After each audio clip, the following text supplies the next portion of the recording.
akkam jirtu lammii koo lammii gaafa kolfaa lammii gaaf mararree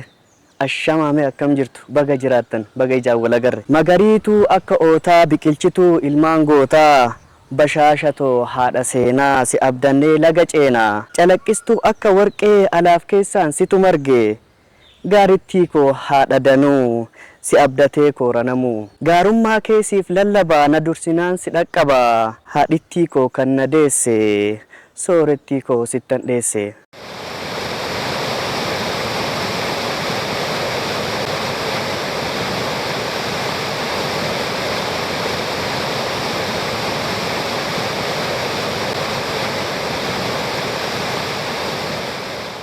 Sifa kan kee himeen fixu hamma fedhes keessa lixu kan si beeku siin dhaadata har'aa boriif si abdata kan si beeku sitti dheessa kan sin beekne si fakkeessa magariitu bonaaf gannaa hin goginii siif kadhannaa osoo jirru atin gogdu dharti deemtus sin dhaqqabdu dirri kalee sirraa dhumus haalliif yeroon sitti cimus bareenni kee sirraa citee sirraa nyaatee si mamiitee nusiif jirra warri har'aa yoomuu sirraan baanu dharraa misoomni kee kan kaleessa golee kan kee hunda keessa sirraa ifa akka shaamaa amma maaliif sirraa dhaama baha deemnaan gaara mul'ataa seenaa kan keesiif dubbata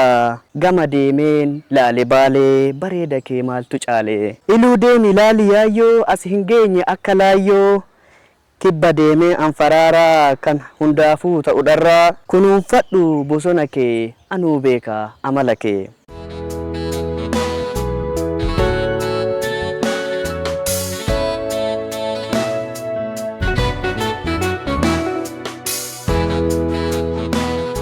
Jijjiirama bara dhiyoo kan gabbisu biyyaa biyyoo yaanni gaariin hundaa keessa duula ashaaraa magariisaa biyyi teenya ni misoomti ni tikfanna akka abbootii gamtaan kaanee biyya ijaarraa yoos duroomnee baana dharraa qabeenyi kee hunda caalaa alaaf keessaan si malaalaa